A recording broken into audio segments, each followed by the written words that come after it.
What up? What's going on, ladies and gentlemen? It's your boy Jez. Welcome back to another Madden 16 video. Today, just letting you guys know that we finally picked up Sterling Sharpe at a price that I thought he was worth.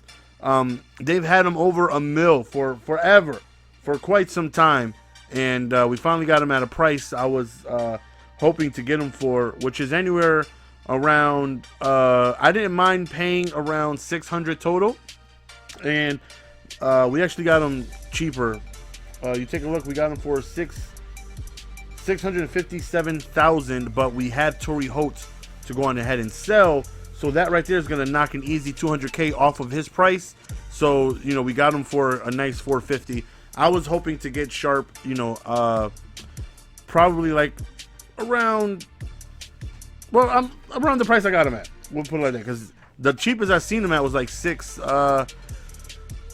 I think 6 and some change yesterday, but I thought for sure he was going to be a little cheaper, and then he wasn't. So you guys know how it is, man. Whenever you're trying to get new players as fast as possible to give you guys the content, you usually got to go on ahead and overspend.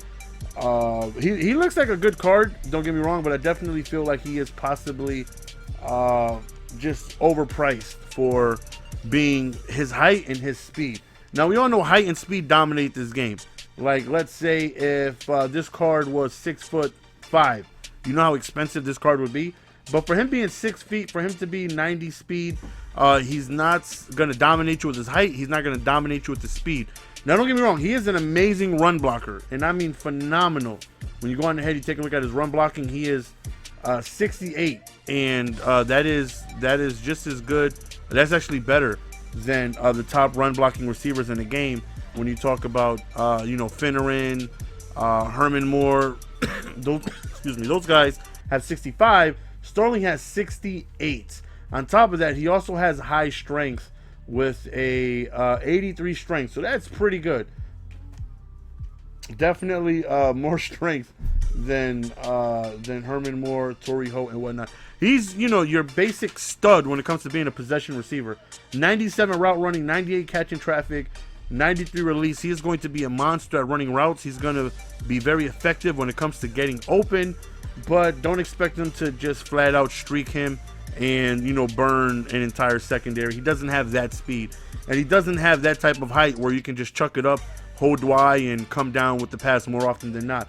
But when it comes to everything else, he's going to be dominant. You know, I definitely plan on utilizing his route running, you know, throwing him over the middle, being able to, you know, use his run blocking as well. So now I can finally start getting the new gameplay. He was the last piece I was missing before I went ahead and started preparing my next season for you guys to watch. Even though I'm still uploading season number 8, but I didn't start the next season because Sharpe was my last piece. So now we got him. So now we are back to having the highest overall player each and every single position. Even though this right here isn't my lineup, because this is like a generate best lineup, because some players I have loaned out, like Walter Payton isn't there. I also don't have Peter Boulware. I'm also missing, and I think, and 92 Sherman. But other than that, because I loaned them out to another streamer, but other than that, those guys, you know, we're back to having the highest rated player at each and every single position.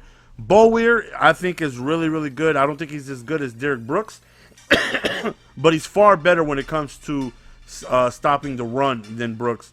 But Brooks is an all-around, you know, like, I'd much rather have, you know, a B+ run stopper and an, you know, A+ zone than an A+ run stopper and like a C zone. You know what I mean? So Brooks is more just an overall better player. But when it comes to doing, Boulware he's been amazing. Dawkins, I've only played a few games with him, so it's too early to tell.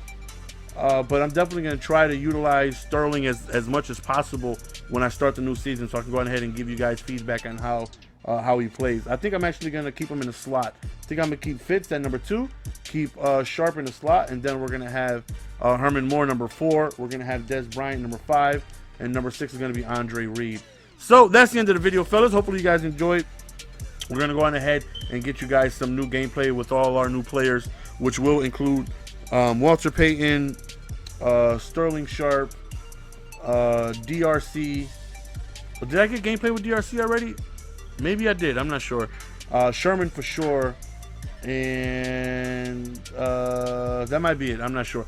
But we're going to get you some gameplay with the new season, with the new batch of guys coming up soon. Again, this card looks really, really good for what I like to do. He's perfect. You know, I don't really